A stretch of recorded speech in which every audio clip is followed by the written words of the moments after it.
Olá, seja muito bem-vindo ao Mindcast, seu canal de podcasts voltado ao autoconhecimento e expansão de consciência aqui no Instagram e agora também no YouTube, tá? Olha, eu super te convido, Mindcast do Alex, é como você me encontra lá no YouTube. E por enquanto o que você vai encontrar no YouTube são as lives aqui do canal, tá? Mas muito organizadas, em playlist, fica muito mais fácil para você se localizar. De repente você quer assistir uma live em segundo plano, às vezes você quer acelerar o áudio um pouquinho. Eu sou bem sincero dizer para você que é muito difícil assistir um vídeo, a não ser que seja uma parte mais técnica, em menos de 1 minuto 1,5 que você assimila muito bem. Então, te convido, segue lá no YouTube, Mindcast do Alex. E hoje vou conversar com a Roberta. Olha só, o time todo da semana já está presente aqui, né?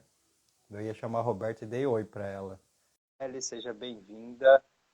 Ariane, seja bem-vinda. Ei, Olá!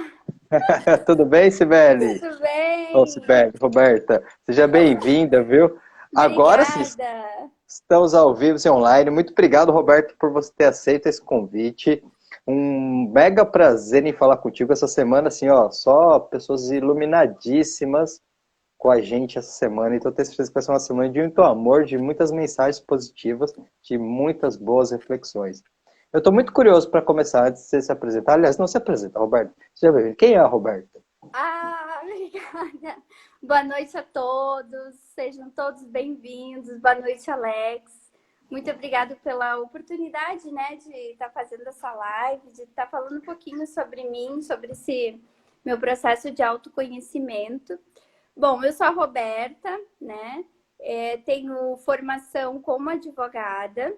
Trabalho com direito tributário. Agora eu estou fazendo uma nova formação em mediação e conciliação, né? Já sou mediadora e conciliadora, mas eu estou fazendo um outro curso internacional quanto à mediação. Seria mais Legal. precisamente no sequestro internacional de crianças. Então, esse curso é bem legal, assim, que vai casar bem com essa área que também eu estou me inserindo, né? Que é a psicanálise aí. E estou fazendo o curso de psicanálise, vou terminar em março do ano que vem.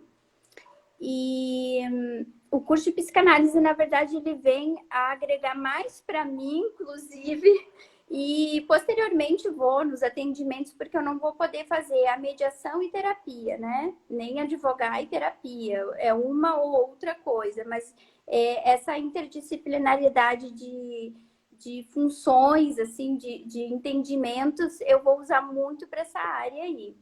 Sim. Então, e o autoconhecimento, ele veio, assim, na minha vida bem... eu não digo por acaso, porque não existe, né? Eu acredito muito nisso. Mas o autoconhecimento, ele veio para mim desde lá da infância, né? Desde da minha infância. Na adolescência, acentuou um pouquinho, porque a minha mãe fazia parte da Seitonoye. E na Seitonoye aquilo me irritava, né? Ela fazia aquelas práticas meditativas, assim, e aquilo me irritava. E ela, não, filha, lê, esse livro é bom para você e tal. Porque adolescente fica irritado com qualquer coisinha, né? Então, e aí eu fui parar para ver por que aquilo me irritava. Na verdade, eu tinha curiosidade, queria saber daquilo, né? E até então, ali, os meus 12 anos, eu não gostava de estudar, não estudava, não tinha assiduidade, disciplina. Inclusive, eu fui diagnosticada pela psicóloga com déficit de atenção, porque eu era muito dispersa, não conseguia focar. Até minha leitura era bem engasgada, assim, eu não tinha o hábito da leitura, nada. E certa vez, aí minha mãe deixou um livro lá em cima da mesa e eu abri para olhar e comecei a ler. Só que os livros da Seitonoye, né, aqui nada quanto à religião ou filosofia, mas dentro desse autoconhecimento eu enxergo mais como uma filosofia de vida. A Seitonoye me mostrou um vasto mundo, assim, que eu não tinha noção, né? Eu estava naquela caixinha ali, naquele pensamento do adolescente, que muitas vezes a gente não tem ideia do que quer realmente para a vida. E ali me mostrou porque assim, a Seitonoye, não sei se tu já teve contato, Alex, ou não, ela aborda vários assuntos, né? Vários, não é somente religioso ou filosófico. E aí eu comecei a me encantar, comecei a ler. E o que eu fazia para ter atenção? Porque como eu fui diagnosticada com déficit de atenção, eu falei assim, poxa, se o meu problema é a atenção, eu tenho que dar a atenção ao que eu quero. Então eu comecei a pegar o livro e li em voz alta para melhorar minha dicção, para as palavras que eu ouvia, né? Aquela questão do inconsciente. Eu vou ouvindo as palavras e vou conseguir gravar com mais facilidade. E até hoje eu faço assim. Claro, salvo assim, situações que não dá, sei lá, tá no trânsito, eu não dirijo, tá? Mas tá no trânsito, no ônibus, enfim. Situações que eu não tenho como ler em voz alta, eu leio para mim. Mas eu gosto muito mais e me desenvolvo mais lendo em voz alta. Então, é uma das técnicas aí para quem, às vezes, não consegue se concentrar, né? E a minha família é de descendência italiana, então sempre teve muito barulho em casa. E como faz para concentrar, né? Uma pessoa que já interior já não é muito concentrada, então a minha técnica, isso lá na adolescência, né? Porque aí o meu caminho foi desde ali para até hoje, eu tenho 40 anos, buscando e refinando algumas coisas que eu fui, né, conseguindo trazer, outras eu estou ainda conhecendo. Então, quando eu descobri essa questão da concentração, né, de dar a atenção àquilo que realmente eu quero, e aí eu trago um pouquinho da física quântica, talvez tu tenha mais até propriedade de falar, porque eu não tenho conhecimento vasto em física quântica, né? Meu conhecimento ali dos livros somente. Mas vários insights que a gente traz ali de livros da física quântica, eu comecei a física quântica com o Hélio Couto, que inclusive eu sou ressonante dele. Fui procurando, na verdade, lá em 2013, sobre PNL também. Aí uma coisa vai decorrendo da outra, né? Tu vai procurando e vai achando. E aí eu fui ver, eu disse, bom, PNL, o que é isso, né? E aí eu fui olhando. E ele trouxe essa nomenclatura física quântica. Então, quando eu olho aquela parte do observador, eu vejo a menina lá atrás. Eu disse, olha, eu fiz sem saber, né? Sem conhecimento, assim, de livro, só empírico mesmo, de sentimento. Quando eu dou atenção a algo que eu quero, aquilo se expande, né? E aí eu estava até lendo essa semana, e é muito, muito importante isso, quando eu fiz a prova da OAB, lá em 2013, eu li uma frase do Neville no livro Segredo. Acho que foi O Segredo ou o Poder, mas é da Honda. Que era assim, sentimento é o segredo. Então, sentimento é o segredo. Aí, com aquela frase, eu também não tinha, lógico, desde os 12, 13 anos até para cá, a gente vai amadurecendo algumas coisas, mas algumas, apesar de você saber que elas existem, parece que tem um instante que faz assim, e outros não, né? Não sei se tu já teve essa impressão de estar lendo alguma coisa e tu, isso aqui eu já sei, mas que eu acredito ser o nível de consciência de cada um. E aí, quanto mais eu vou expandindo a minha consciência, mais eu vejo aquele insight numa frase que muitas vezes eu já li ou eu já sabia lá no inconsciente. E naquele momento eu tive um insight. O sentimento é o segredo. Eu fechei meu olho e imaginei eu já aprovada na OAB, trabalhando, enfim. E aquilo ali, desde aquele momento, foram 3 meses de prova, porque tem primeira e segunda fase, eu me imaginava já. Eu consegui imaginar eu no cargo. E tu vê, a imaginação, eu estava lendo essa semana e pegando o gancho, do Napoleon Hill, que eu gosto muito, A Lei do Triunfo. Eu tenho até uma das primeiras edições dele, que depois eu vou deixar a indicação de 2 livros que, dentre vastos livros que me mudaram assim internamente, mas que eles, eu acho que é direto ao objetivo e a autoimagem, né? Que daqui a pouquinho, mas eu vou falar sobre a autoimagem. Mas ele traz aí a imaginação como quando a gente consegue imaginar o que a gente quer, o objetivo, é quebrado, inclusive, crenças limitantes quanto a alguma coisa daquele objetivo que tu quer colapsar. Olha que interessante. Então, quando eu tenho... O Neville fala isso também no livro dele, se não me falha a memória, O Poder da Consciência.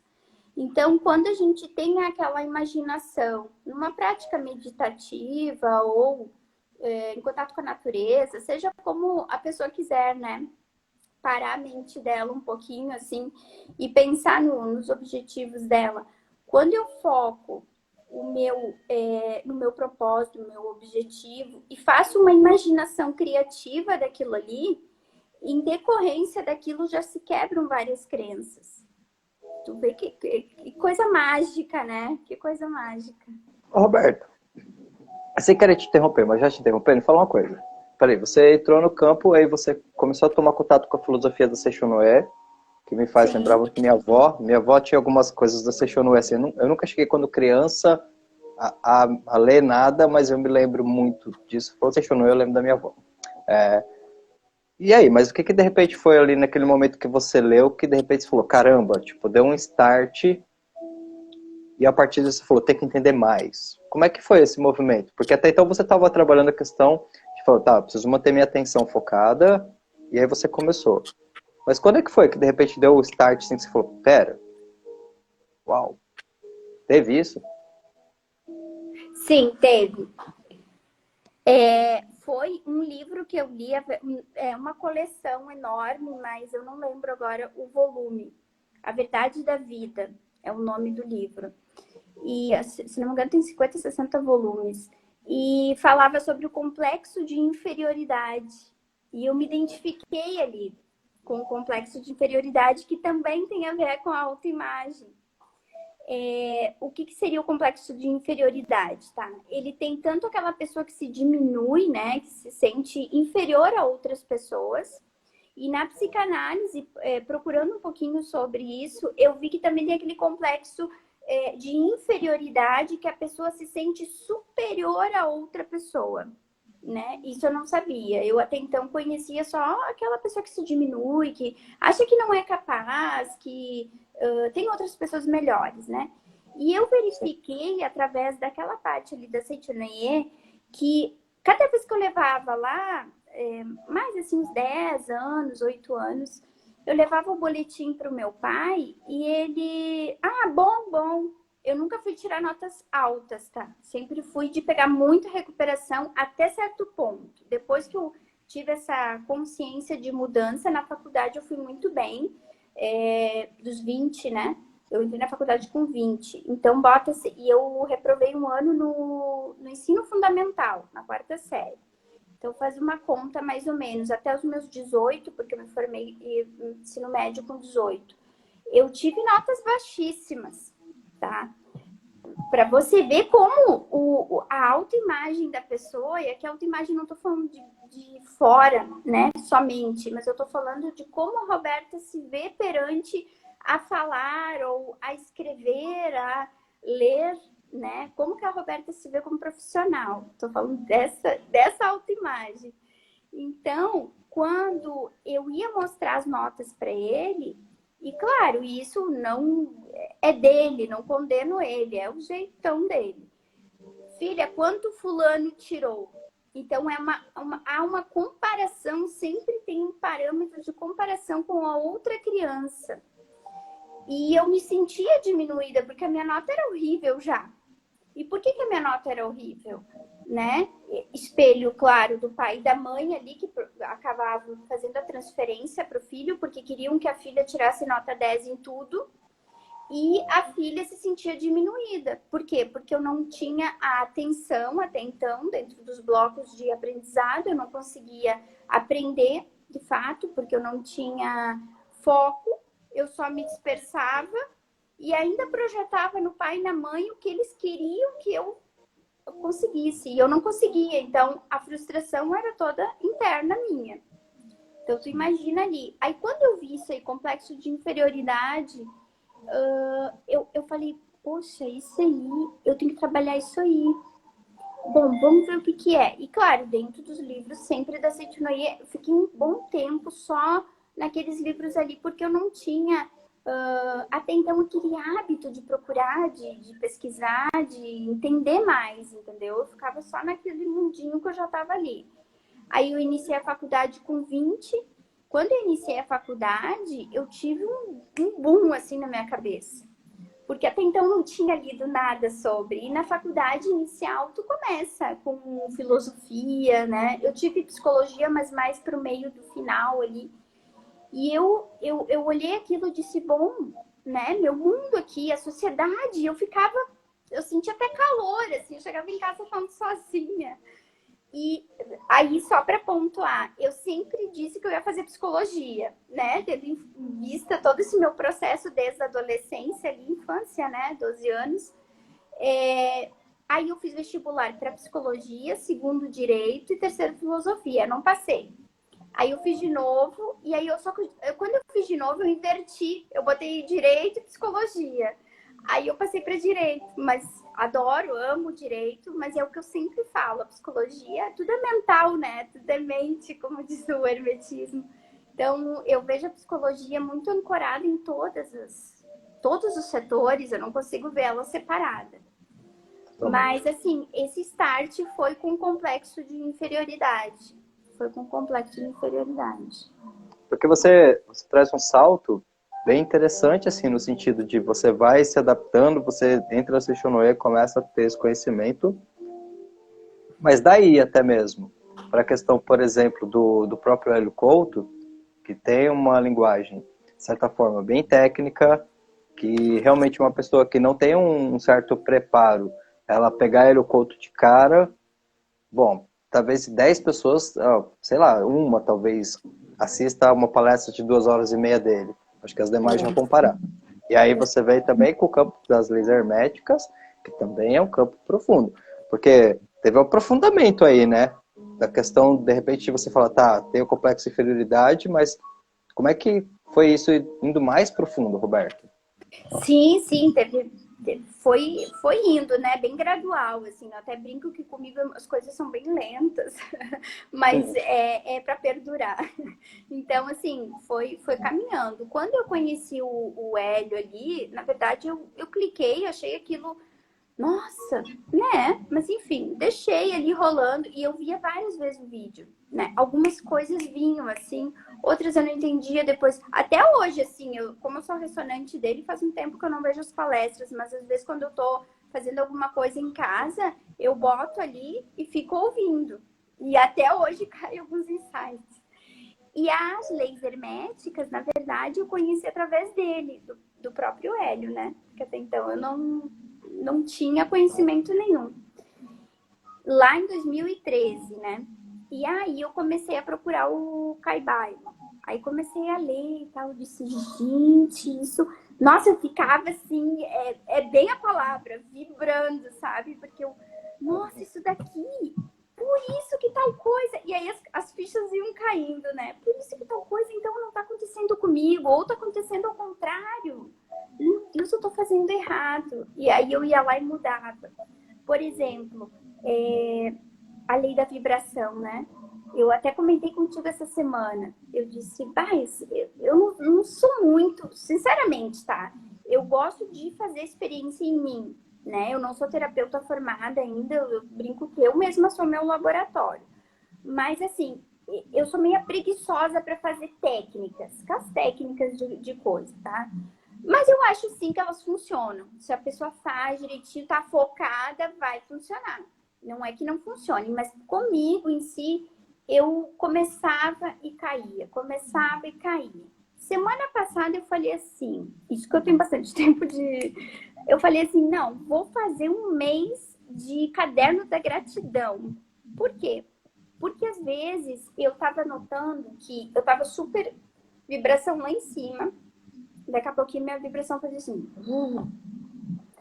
Eu disse, ué, mas por que eu tô assim, né? Porque aí eu fico me auto-avaliando o tempo todo, assim, né? No sentido, poxa, por que que eu tô me sentindo assim? Porque o sentimento que vai trazer para nós a resposta. Né? Pensamento, sentimento, ação. Aí eu fico assim, não, deve ser por causa daquilo lá. Não, mas aquilo lá não pode te incomodar. Tá dentro, tá. Aí eu vou pegando aquelas leis herméticas e vou fazendo. Eu não consigo ver elas separadas. Eu não sei tu, Alex. Para mim, elas estão assim, ó. Tá? Causa e efeito, correspondência, vibração. Eu não consigo ver elas. Claro que pela didática a gente estuda separadamente, tem que saber o conceito ali, mas elas na prática elas estão muito interligadas. E para mim assim é muito sutil, eu não consigo separá-las. Então se eu estou vibrando baixo, o que está dentro está fora, né? Causa e efeito, opa, eu vou receber uma cacaca lá na frente, porque se eu estou vibrando dessa forma, eu já estou.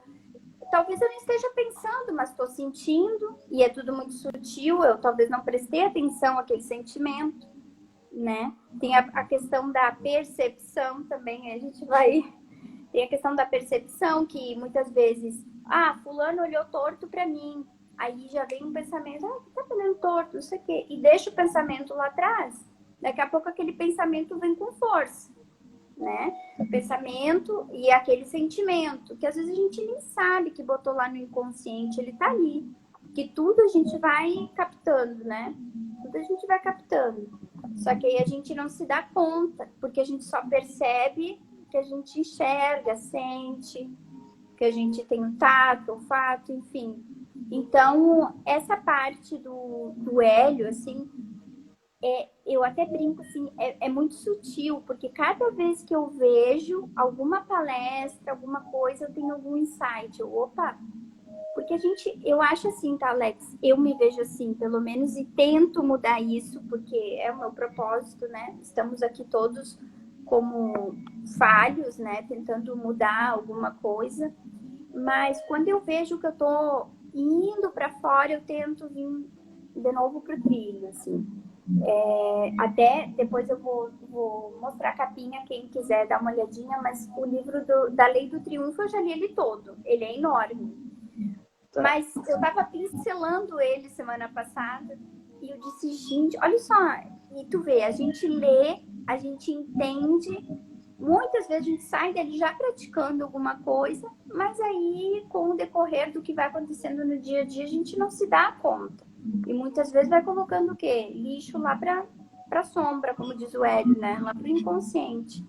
Então, quando eu fiz o caderno da gratidão semana passada não, desde o início do mês de setembro, vai fechar o mês direitinho. Eu disse, não, vou fazer um mês, vai sentar, a Roberta vai fazer. Teve dias que eu fiz numa facilidade extrema. E teve dias que ontem eu remei. Sabe quando a caneta não desliza? E aí eu falei, opa, temos que limpar alguma coisa aí que talvez tu captou, às vezes é inconsciente, a gente não sabe, né? E muitas crenças também eu venho meditando, todos os dias eu faço uma meditação com essa imaginação criativa. Então daqui a pouco tá limpando alguma coisa, mexeu ali, mas essa questão de perdurar, de fazer, assim, tem que ter que eu digo, não é só força de vontade, né? Mas tem que ter aquele propósito, aquele desejo de mudança mesmo, de virar a chavezinha e dizer, não, eu vou fazer por mim, né? Eu quero mudar, eu quero fazer. Senão tu não faz. Não faz. Faz mesmo. Bom, para uma pessoa que teoricamente tinha déficit de atenção, você até que está conseguindo prestar atenção em coisas mais profundas, que eu conheço muitas pessoas que não têm déficit de atenção, mas não prestaram atenção, que é essa questão da sua própria vibração interna. Porque é interessante, não é, Roberta? Que se você reflete sobre isso, parece que muitas vezes essa ideia de déficit de atenção, em outras palavras, só é um pouco de inconsciência, né? Porque eu acho que você sentiu isso. Porque quando você falou aos 18, né? Eu fui aos 25 para 26, talvez até um pouco mais. Quando começou a cair algumas fichas, e aí parece que assim, é interessante, porque a ideia que eu tenho de mim mesmo antes disso é como se eu estivesse só meio que passando pelo mundo, boiando, assim, sabe?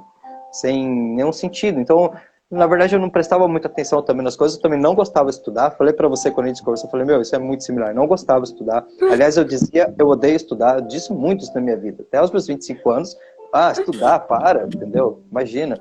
Mas é porque, na verdade, eu não sabia o que era estudar, né? Eu achava que estudar era aquilo que eu tinha, de certa forma, aprendido na escola, como uma coisa pra fora.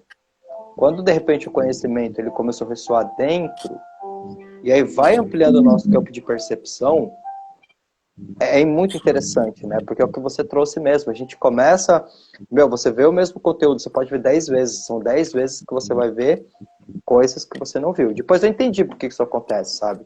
Primeiro porque é como se fosse uma camada. A nossa atenção ela é muito seletiva, Roberto. Então, de repente, nesse momento atual, a gente está vibrando uma frequência, vamos colocar nessa linguagem, mas de uma certa forma essa frequência emocional ela condiciona a nossa atenção.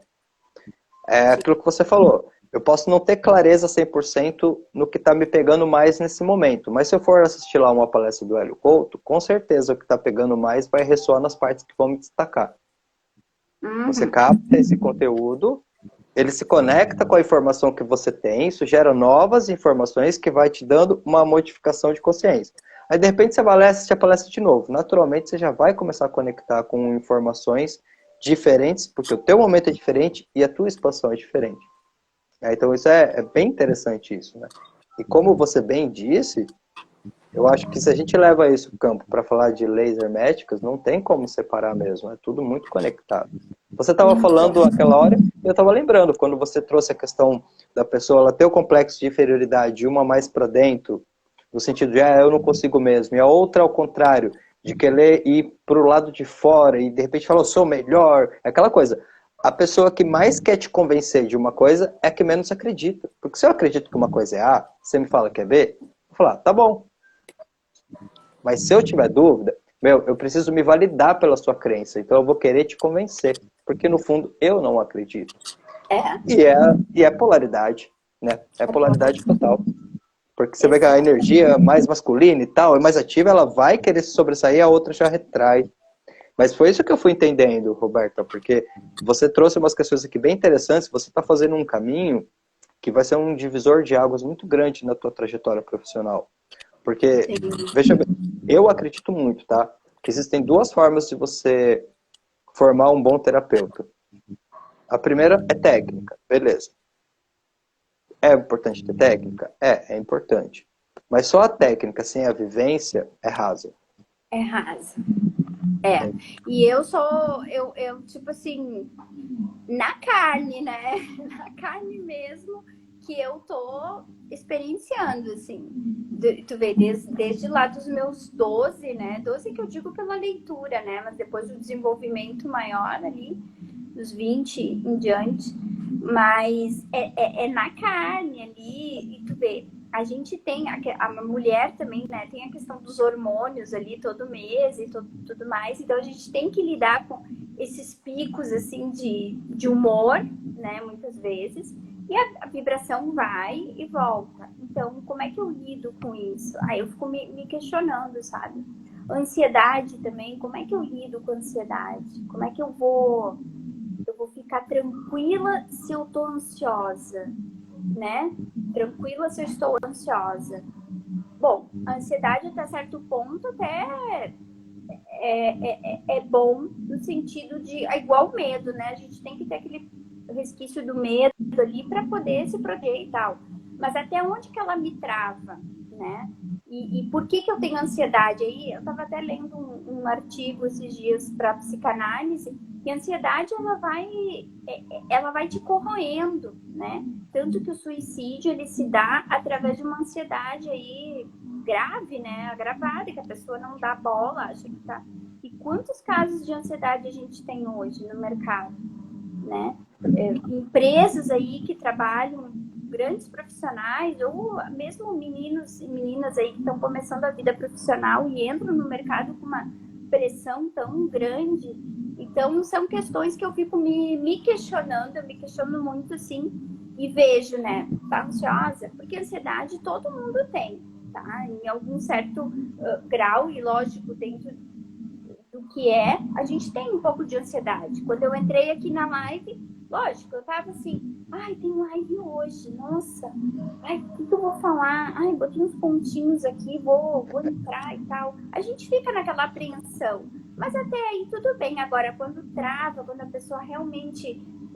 E eu antes era assim, né? Antes, aquele complexo de inferioridade que eu tinha, jamais eu ia fazer uma live. Né? Apesar de fazer poucos, eu até falei pro Ramon, que é meu marido, eu disse, gente, eu tenho que gravar live, porque eu sei que ajuda, mas é que eu chego tão cansada e aí tu tem coisas para fazer em casa, sabe como é que é?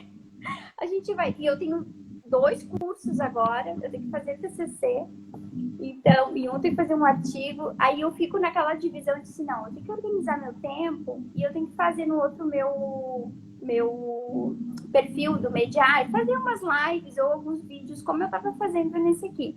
Mas enfim, o quanto esses jovens vão ter aí, né, de trabalho psíquico para fazer. E uma autoanálise, ela não é do dia para noite, ela é demorada, ela é para sempre, eu vou dizer assim, tá? Ela é para sempre. Mas ela tem que ter esse start do inicial, porque se a gente não tiver esse start de, poxa, o que eu posso fazer? E mesmo que tu não tenha nada, né? Não tenha nenhum trauma, nada, né? Que eu acho difícil, né? Acho bem difícil. Mas vamos supor que eu não tenha nada. O que eu faço para melhorar a sociedade ou para melhorar para poder melhorar o outro, né? Então, são questões que eu me pergunto muito, assim, e vejo que o pessoal, às vezes, só quer o quê?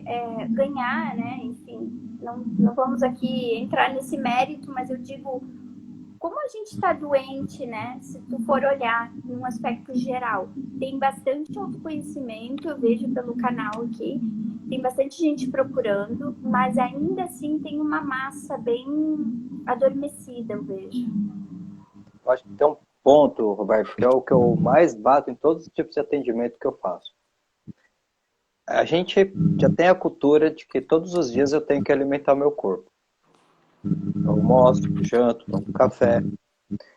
Mas a minha mente, eu acho que eu não preciso colocar nada nela. A minha mente é como se fosse um negócio que funciona, que eu nem paro para pensar sobre esse negócio que funciona, então ele funciona, eu estou fazendo minhas coisas, aí, pô, terminei de fazer minhas coisas, eu vou colocar lá no stand-by, eu vou assistir um filme, eu vou ver alguma coisa, tal, e assim eu vivo. E aí chega um momento que eu não compreendo por que as coisas não mudam.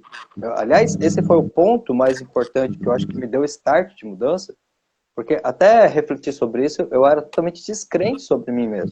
Eu não acreditava que eu poderia criar oportunidades. Então, se eu, por exemplo, fosse trabalhar com você, fosse minha chefe, qual seria a minha postura nessa época? Eu ia fazer o que você me pedisse. Mas eu não ia ousar, eu não ia te dar ideias, eu não ia procurar, de repente, ter um movimento diferente, eu ia esperar de você, eu ia esperar de você. E você ia me pedir, pega uma água, eu ia pegar uma água e uma parte de mim ia vir, será que eu entreguei a água bem? Será que ela gostou da água? Será que estava certinho? De repente você começa a estudar, buscar um pouco de conhecimento, porque não preciso nem dizer que tinha complexo de inferioridade aí também. Na verdade, derivava de um complexo, não vou dizer complexo porque é muito forte, mas de gatilhos de rejeição, processo de rejeição. Tá? Esse processo de rejeição é aquela coisa, você não se aceita, não sabe que não se aceita e transfere essa busca de aceitação para as pessoas. E aí o que vai acontecendo, principalmente no campo de relacionamentos, é que vai indo tudo por água abaixo. Né? Então chegou um ponto da minha vida que meu casamento não estava bem, parte financeira não estava bem, trabalho estagnado. Eu comecei a perguntar, por que essas coisas estão acontecendo? Será que, tipo, Deus gosta mais das outras pessoas do que de mim? Porque para mim, sinceramente, Roberto, tinham 2 pessoas que eram responsáveis por esse resultado da minha vida. Minha esposa e meu chefe. Acho que eu já devo ter falado isso em muitas lives por aqui. Mas é porque é um ponto que eu acreditava mesmo. Quando você tem esse ponto de inconsciência nesse sentido, a gente não assume a responsabilidade. A gente realmente acredita que as pessoas fora é que vão mudar ou ter que mudar para que eu viva uma boa vida. Isso é uma prisão muito grande. É uma prisão. É uma prisão. Porque a gente não traz, né, a responsabilidade pra gente. É sempre a culpa é do outro e a gente tá vibrando nessa culpa. A escala de Hawking, né? A gente tá vibrando lá embaixo Então nunca vai subir, porque a gente está sempre colocando a culpa no outro, não tem como. É isso. Como que você pode se transformar num excelente terapeuta se você não entender a sua própria humanidade? Porque atendendo nesses tempos, são 10 anos de atendimento, Roberto. Muita gente vinha, né? E quando no começo eu atendi como coach. Tinha muito tempo, ainda atendo como coach, hoje mais como mentor, mas ainda atendo como coach. E aí as pessoas vinham falar assim, coach é melhor que psicologia. Opa, para aí. Isso não tem nada a ver com o coach, não tem nada a ver com a psicologia. Você vai encontrar coaches que são ruins pra caramba, você vai encontrar psicólogos que são ruins pra caramba. Mas você também vai encontrar psicólogo que trabalha com amor, você vai encontrar terapeuta reikiano que trabalha com amor, você vai encontrar psicanalista que trabalha com amor. Então, não confunda o processo que você está vivendo com generalizar. Mas o que na verdade a pessoa queria dizer? Aqui tá dando certo. Poxa, de repente eu fiquei 6 meses fazendo a terapia X, não deu certo. Aqui 2 sessões deu. Mas eu sempre entendi uma coisa, Roberta. A humanidade e a conexão com a pessoa é fundamental. Exatamente. É o que a E você... mediação trabalha, né? Com a humanidade. A gente trabalha com essa cultura da paz, né? E não do conflito. E isso me incomodava muito no direito, essa parte do embate, de querer. Até hoje, né? E a maioria, vamos dizer, uma grande maioria de advogados ainda tem muito essa questão do judicializar e querer brigar com as pessoas. Eu acho que é o contrário. Se tem conflito, por exemplo, de um casal ou de um consumidor, o que for, chega para ele e conversa. Vamos tentar fazer um acordo, porque as pessoas querem ali ser ressarcidas em algum valor. Só que o conflito é muito, principalmente familiar, né? É muito maior. O conflito mesmo é no emocional, tá por trás. Não tá ali naquele ressarcimento de 10, 15 mil reais. Né? Ele vai muito a fundo. Então é essa lógica, essa dinâmica da sociedade que eu vejo que muitos profissionais agora com esse boom da internet, o metaverso aí surgindo, né? Que tem as ADRs e as ODRs, que são disputas de resoluções online, tá mudando um pouco, mas ainda assim tem aqueles que são conservadores do embate jurídico. Eu não vejo dessa forma, né? Assim como bons profissionais da área terapeuta, né? Que a gente vê aí que realmente atendem com esse olhar humano, e tem outros que não, que visam o quê? Lucro, dinheiro, não. Lógico que o dinheiro a gente precisa, né, para viver em sociedade e tudo mais, mas qual o problema que eu vou resolver antes, né? O que eu vou exaurir aí dessa pessoa? Bom, eu vou tratar ela assim, assim, assim. Não, aqui eu vou tratar esse problema assim, assim, assim. Isso tu não vê em vastos profissionais, tu vê em poucos profissionais. Tá crescendo, mas ainda assim, tu não vê naquela dimensão que deveria ser a regra, mas não é, né? Não é, infelizmente. Mas é uma coisa bem interessante isso, esse ponto que você entrou, porque isso até se conecta muito com a mediação. Aliás, você falando, eu me lembrei que há uns anos atrás eu recebi um convite para fazer um curso de mediação, mas na época eu estava com muitos projetos e não fiz. E eu acho que seria uma área bem legal e você vai se dar muito bem nela, Roberto. É muito bom. Porque você entrando na mediação, com o conhecimento que você tem, você vai ter um diferencial muito grande. Primeiro porque você está indo para a área terapêutica e conhecendo mais a fundo. Segundo, porque quando você traz... Se você olhar o seu conhecimento, eu acredito que você vai chegar a uma conclusão bem parecida com essa. Você pode olhar o campo todo terapêutico como um campo energético, ponto. Porque eu estava vendo o seu vídeo, você fez uma pontuação interessante no princípio do mentalismo, quando você falou assim, ele não é o melhor, mas ele é o norteador, ele é o base de todos eles, e faz todo sentido. Porque se tudo é mental, e o que está fora é o que está dentro, então, boa parte das vezes, as palavras que as pessoas nos emanam com reclamações ou conflitos não são o real problema, e sim o que está por detrás, o sentimento que gerou.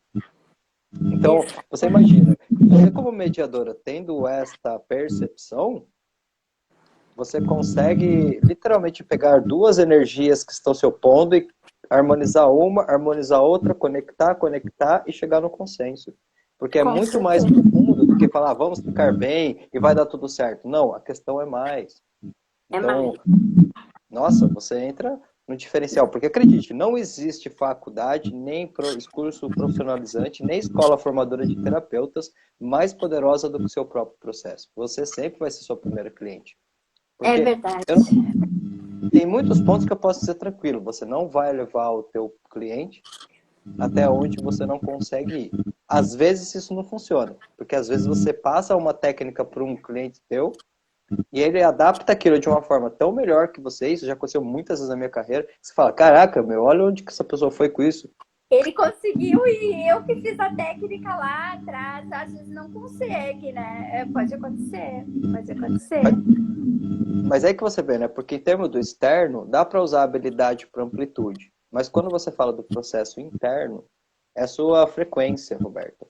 Porque aqui é que está o pulo do gato no atendimento. Se a sua frequência ela emana numa frequência mais positiva, mais natural, o teu inconsciente já tem um poder de influência muito grande no outro. Quer pensar um exemplo bem extremo disso, que constata isso? É quando você lê relatos ou coisas de pessoas da época de Jesus que chegavam perto e já se emocionavam. Campo de frequência. Isso Exatamente. não dá para aprender de fora, entende? Ou você desenvolve internamente. Alô, tá me ouvindo? Não, tô te ouvindo. Que aqui tem um barulho. Achei que não tava Será que é o ouvindo. meu, será que é o meu fone que tá fazendo barulho? Vê se Não fica. sei. Agora? Agora parou. Era o meu fone. Sim, com certeza, com certeza. Inclusive, é claro, que como tu falou, a gente tem técnicas ali, né, de usar na mediação e tudo mais. E não só na mediação, na próprio atendimento, como advogada, eu já tinha esse olhar mais humanizado, por isso que eu fui para mediação, né? Porque, na verdade, o advogado acaba tendo que argumentar e rebater, e não tem essa questão do sentimento ali.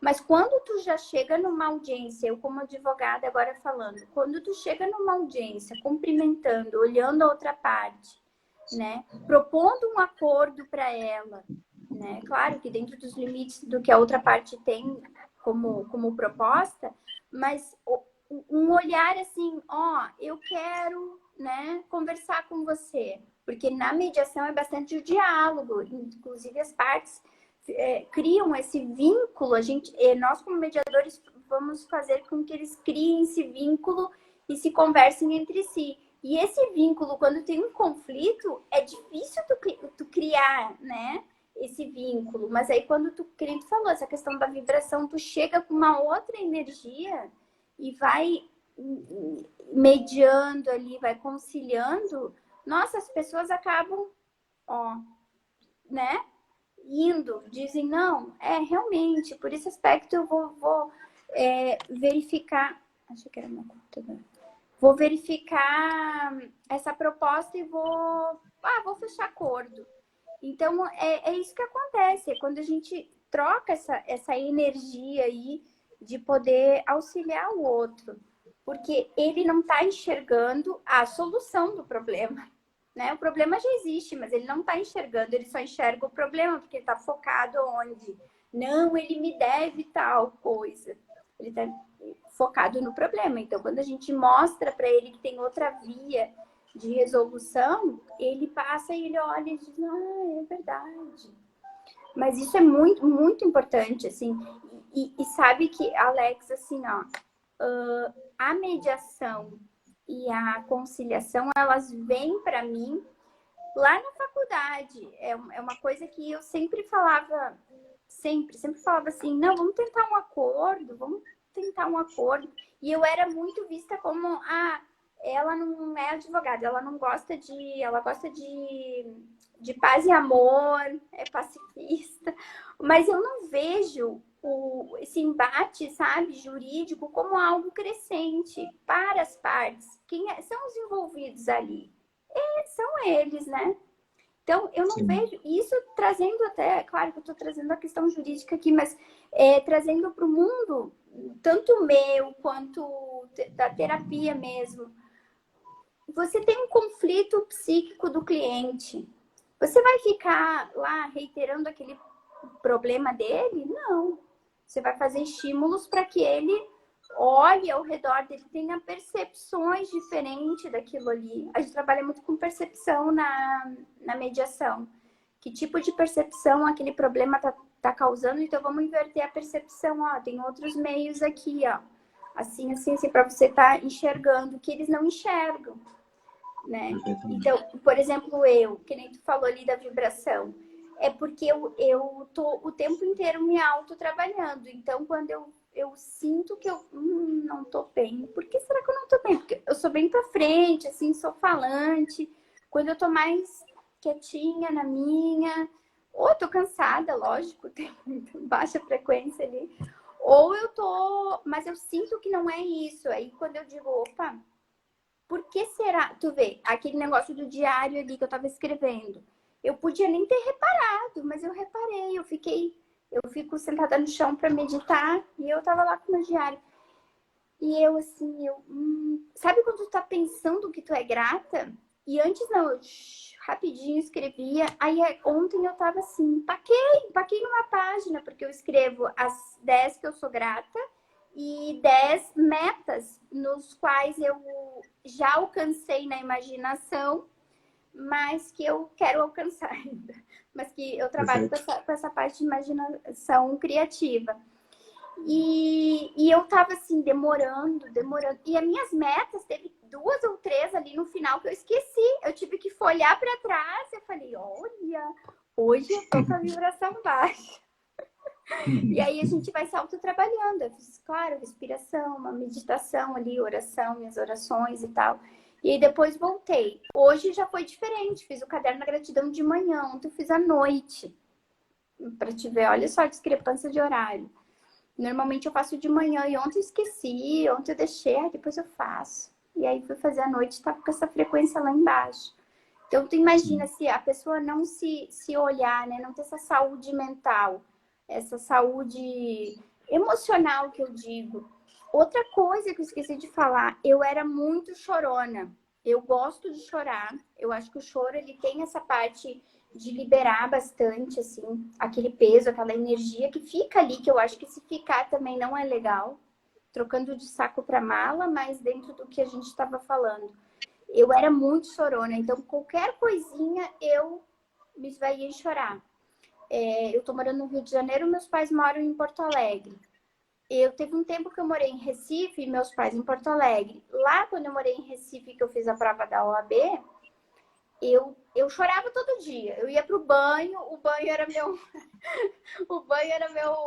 negócio lá que eu tava lá e eu começava a chorar. Mas eu chorava, não chorava de tristeza, eu chorava de saudade, agradecia, era o meu momento ali, tipo uma meditação.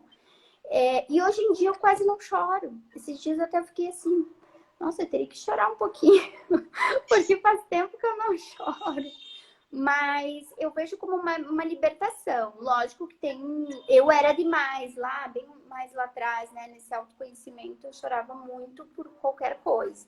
Então, eu fui me trabalhando e eu fui reparando que eu hoje em dia, difícil. Eu sou muito emocionada, me emociono fácil, mas eu não choro, assim, por qualquer coisa. E aí, tu vê quando a pessoa vai mudando, né? Por dentro, ela muda isso também. A questão da alimentação também eu mudei totalmente. Eu não como carne há mais de 10 anos, não como peixe, nada. Mas eu já não comia na infância. Então, para te ver, eu comia muito pouco, ali era forçada, né? O pai, a mãe, não, tem que comer, tem que comer. Mas eu já não comia, não gostava. E quando eu fui fazer yoga, eu tive um despertar instantâneo ali. Eu digo que foi que nem o livro lá, né, que eu tava lendo, que eu te falei. Foi instantâneo porque eu cheguei em casa, não falei para ninguém, eu só, não vou comer. E nunca mais eu comi nada, tipo, e não me faz falta. Por quê? Porque aquilo ali já fazia parte do meu inconsciente. Vendo aqueles vídeos que tu me mandou, e eu me identifiquei muito, porque o comportamento, ele tá no inconsciente. A gente acha que tá no consciente, né? Na verdade, ele só traz à tona o hábito, o meio que tu tá fazendo ali, mas ele tá lá. Então, na minha inconsciência, tinha esse hábito. Eu já não comia, eu já fazia... Para mim, tanto fazia comer ou não comer. eu venho desse hábito cultural, né, do churrasco e tudo mais, então, ai, come, come. Então eu comia. Em 2014 eu disse, não, tive esse despertar, foi um dia que fui fazer a prática da yoga e senti aquela vibração tão forte que eu falei, não, é isso aí. Então, quando tu vê que o teu comportamento ele tá muito além da tua percepção do agora, aí tu vai tendo essa consciência bem maior, sabe? Do que realmente é o propósito, o que tá aqui, agora, o que tu tem que fazer. Então, todas essas questões, assim, eu gosto de me questionar. Agora, Sim. não é fácil. Vou te falar, não é fácil. Às vezes eu digo assim, gente, eu tô nesse processo. O Ramon que mexe comigo, né? Que ele diz assim, nossa, mas tu lê, hein? E esse negócio não acaba nunca. Eu falei, não, e não vai acabar, meu filho. Não vai acabar.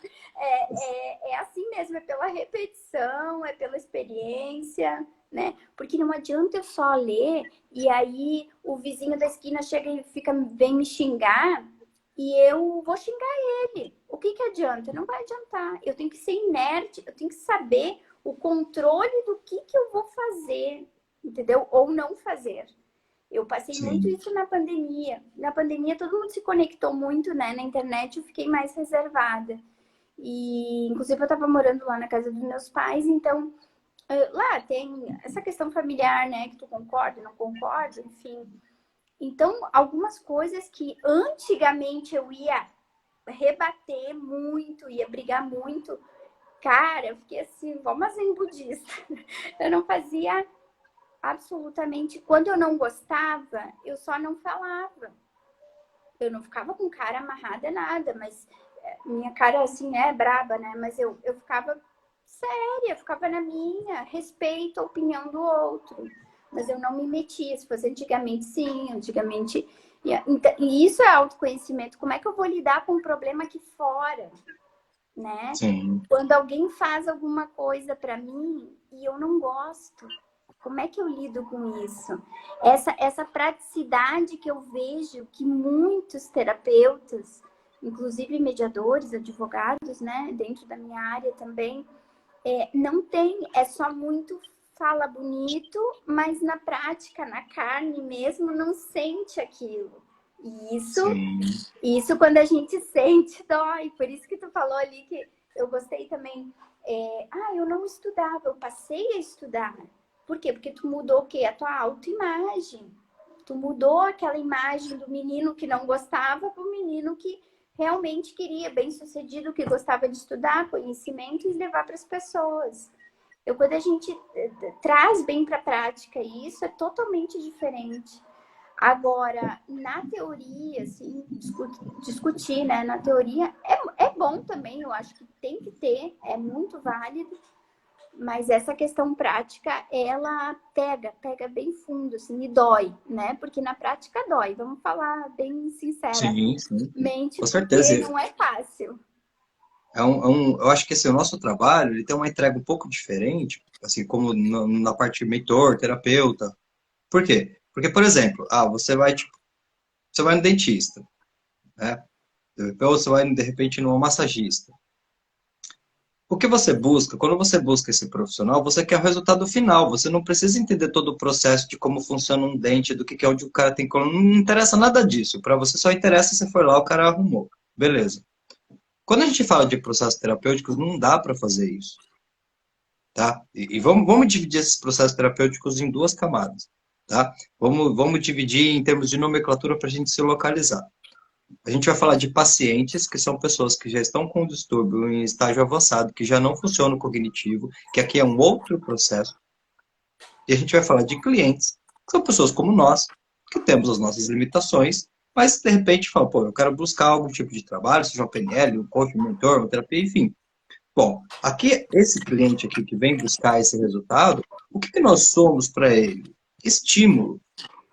Porque a primeira coisa, se ele achar, eu vou fazer umas sessões de psicanálise com a Roberta, porque aí, puxa, eu já vou ficar bom. Você vai conseguir trazer e codificar alguns sentimentos, emoções, situações, e vai conseguir mostrar algumas coisas. Mas se essa pessoa, ela não estiver aberta a aprofundar aquilo que está acontecendo. E aqui é um ponto, principalmente assim, eu não vou declarar, mas no passado já foi muito desafiador, porque grande parte das vezes, quando eu entrei para esse movimento, Roberto, eu entrei porque eu falei assim, cara, eu quero fazer uma coisa que dê resultado. Isso deu resultado na minha vida. Eu não sou melhor que ninguém, não tenho nada diferente de ninguém. Eu era o cara mais inseguro, ciumento, nossa, sabe? Você pode imaginar. Se eu comecei a fazer a mudança, então, cara, qualquer um pode mudar. É o que eu Qualquer um pode penso mudar. de mim também. Essa coisa. Aí logo eu pensei assim, Roberto, bom, se isso tudo veio para minha vida assim, porque isso não veio pela profissão, veio por esse momento. Depois é que eu falei, caramba, tô gostando tanto de estudar, eu tô passando tanto tempo me dedicando a estudo, eu queria arrumar um trabalho que o meu trabalho fosse estudar. E aí veio o coaching, porque foi um caminho. Caramba, eu estudava, aplicava em mim, viu que dava certo, que não dava, tinha uma noção e podia levar isso para atendimento. E isso mudava, porque a partir do momento que nós atendemos clientes e não pacientes, o nosso processo de conexão já é diferente. Sim. Não que um terapeuta de uma clínica não tenha que ter vínculo, porque eu acredito muito no que dizia Jung, Roberta. Sem amor não existe cura. É, eu Ponto. gosto muito dele também. Sabe? Se você, de repente, é uma médica, uma psiquiatra, uma pessoa que está num lugar onde as pessoas têm muito. Lógico que a sua maneira de lidar vai ter que ser diferente. Porque senão fica muito raso. Não adianta sentar e falar, fala aí, o que você sente? Ah, isso, tá bom, toma esse remédio. Não, É, não é assim que funciona, a gente sabe disso, né? Então, olha como é muito forte, porque você estava falando aí, eu fiquei pensando assim, caramba, é muito poderoso você levar isso tudo para o direito, sabia? Porque eu acho que, na verdade, pelo menos nesse momento da tua vida, me parece muito forte, assim, que tudo está te preparando e o campo da mediação vai ser uma abertura poderosa para você, Roberta. sim. Poderosa. É, eu sinto isso também. Sinto isso, inclusive, na minha meditação. E esse curso veio por acaso também, porque eu cheguei em junho aqui no Rio de Janeiro e esse curso abriu em junho. Faltava uma semana para fechar. E eu precisava de um monte de certidões negativas. E ali eu descobri que o meu título estava com a certidão do meu pai com o nome errado. Tava Robero e era Roberto, né? Enfim, quase que não deu. E eu, nossa, orei assim para que desse, porque eles tinham que fazer uma análise curricular, então tem que ser formado em direito há 2 anos, pelo menos, para ser mediador pelo CNJ. Porque aí a gente atua como mediação judicial, também pode atuar como extrajudicial. Mas para atuar em processos que tramitam, por exemplo, no TRF, que é o que eu vou fazer o estágio, estou fazendo estágio ali, tem que ser mediação judicial. Enfim, Ah, nesse período todo, análise curricular aprovada. E eu, nossa, fui aprovada. Não pago nada do curso. O curso é gratuito até então, porque eu tô achando que eles vão passar a cobrar lá pelo ano que vem, né? E esse mediação em subtração internacional de crianças também foi análise curricular. E também não pago nada. E eu, a primeira turma. E na segunda fase, que é o quarto módulo, acho que eu comentei contigo, eles não tinham me aprovado, né? Quem recebia e-mail tinha sido selecionado. Quem não recebia, não tinha sido. E aí a gente teve uma aula naquele dia ali. E aí o pessoal, eu não fui selecionado, eu não fui. Eu botei, eu também não fui. E naquela tarde, né, dessa mesma aula, eu vou olhar um e-mail, Roberta Ana Pedrini, fulaninha de tal, que eu não lembro o nome da colega. Se vocês tiverem interesse, seus currículos foram avaliados novamente. Aí eu falei, gente, eu escrevi isso no caderninho. que E aí eu legal. falei, pronto, é isso aí. Tem que fazer a tal da imaginação criativa. E cada vez mais eu vejo conexão, né? Porque a mediação também tem vários nichos aí que tu pode estar atuando. Mas essa da criança tem me tocado pela questão psicológica ali. Eu falei, será que é isso mesmo? E aí eu fico, né? Porque seria no direito familiar. Eu não tenho pós-graduação até então em direito familiar ali, de família, né? Eu tenho digital e processo e trabalhista. Aí eu falei, bom, poxa, seria uma, mas primeiro eu vou terminar o que eu estou fazendo, depois, quem sabe, se surgir oportunidade nessa área da mediação familiar mesmo, aí eu faço alguma pós em direito de família. Mas, independente se vai ser nesse nicho que eu vou seguir ou não, a questão psíquica sempre, inclusive a gente estuda, né, vários artigos ali pela questão psíquica do conflito mesmo que está a ser discutido ali. Então, eu vejo que vai agregar muito, assim. Eu tenho uma live aqui nesse canal que você vai gostar bastante. Várias, mas essa você vai gostar em específico, porque ela é uma live com a doutora Aline, e o tema dela é psicologia investigativa. A doutora Aline, ela traça perfil de comportamental, ela estuda a cena de crime, da cena de crime ela consegue pegar detalhes de características comportamentais específicas para conseguir, de repente, encontrar ali o suspeito ou quem que é a pessoa. E ela é uma referência muito bacana, se não me engano, na área dela. Ela é uma das mais fortes que tem no Brasil hoje. Ela está bem ligada ali com aqueles campos meio CSA, e de repente tem lá um trabalho lá, um caso que ninguém consegue resolver, chama a doutora Aline para investigar lá e dar todas as informações que você vai Que gostar. legal, vou ver. Fica Com certeza muito vou ver. conectada com essa área. Agora, uma coisa interessante também que você falou, e eu até comentei com você via áudio também, porque para mim foi, eu falei, agora caiu a minha ficha. Então, quer dizer que exatamente por conta dessa questão da conciliação, é que, de uma certa forma, a constelação familiar tem um lugar tão próximo aí com o direito, é isso mesmo? Me explica como é que funcionou esse movimento. Sim, sim, a constelação familiar, ela seria, não em tese mais direcionada ao direito de família, eu vejo como um todo mesmo, mas ela tem bastante parte integrativa com o direito aí e com a mediação, que na verdade, se a gente for olhar, né, todos nós temos aí questões inconscientes, muitas vezes que nem sabemos, de bloqueios que vêm da família. E eu acredito que, como Freud dizia, tudo vem da questão infantil ali, né? Quando a gente olha para a questão nós somos adultos, mas ainda com resquício de traumas, muitas vezes infantis, porque vai repercutir a vida inteira aquilo ali. Se a gente não olhar para aquilo ali, vai repercutir o quê? Problema de relacionamento, uma separação. Não, eu quero filho para mim, eu quero filho para ele, e assim fica aquela guerra. Por que não ceder? Por que não chegar e conversar, né? Por que brigar? Então, e pela questão educacional também, cultural, aí eu vejo todas essas questões, mas pelo direito, se tu vai ver, é todo um sistema, né? Que a gente, hoje em dia, eles falam muito também do direito sistêmico, né? Com esses vários microsistemas, vários sistemas que vão interagindo com o direito cultural, enfim, familiar.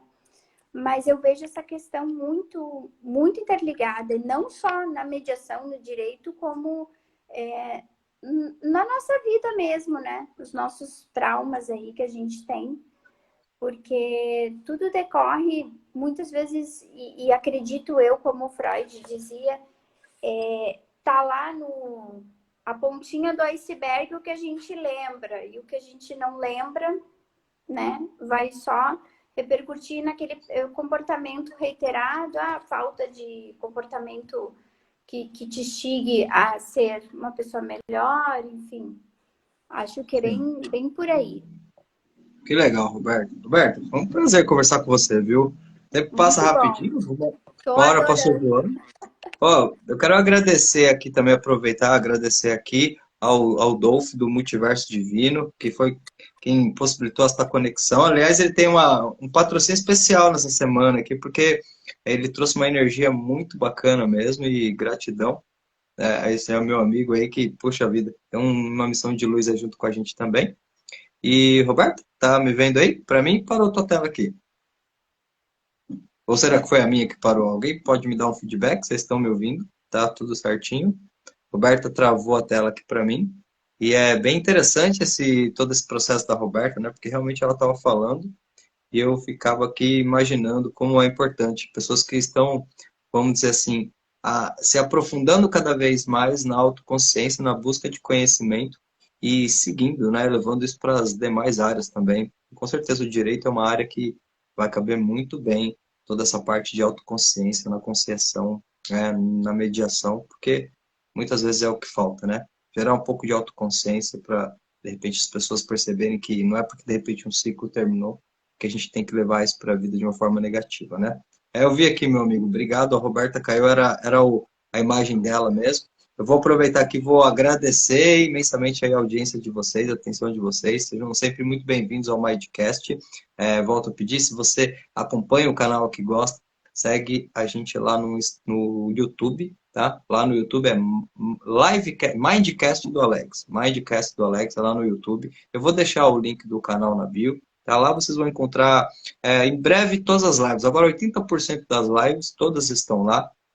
Elas estão ali, estão cronometradas, colocadas bem direitinhos, a playlist está bem organizada, o YouTube dá essa facilidade, né? Então, por isso que eu achei interessante passar também para o YouTube, porque lá você consegue ter recursos que às vezes aqui no Instagram não dá. Eu particularmente prefiro 10 mil vezes assistir uma live assim, se for repetida, ao vivo não, mas se for de repente, vou ouvir depois pelo YouTube, porque eu consigo desligar meu celular, às vezes colocar no bolso, vou ouvindo. Então, Mindcast do Alex lá no YouTube, sejam todos muito bem-vindos, deixe os comentários, likes, porque cada vez mais a gente vai crescendo e trazendo pessoas maravilhosas como a Roberta para falarem sobre autoconhecimento, sobre um pouquinho da história de vida. E amanhã eu tenho a Cibele, que também vai ser maravilhoso. Então, olha, você está aqui com a gente, espero você amanhã às 21 horas aqui para a gente verdadeiramente fazer um movimento muito incrível essa semana. Sejam todos bem-vindos, uma boa noite. Roberta, muito obrigado, maravilhoso ter você presente aqui e a gente se vê amanhã. Um grande abraço, muito obrigado pela audiência de vocês e uma boa noite.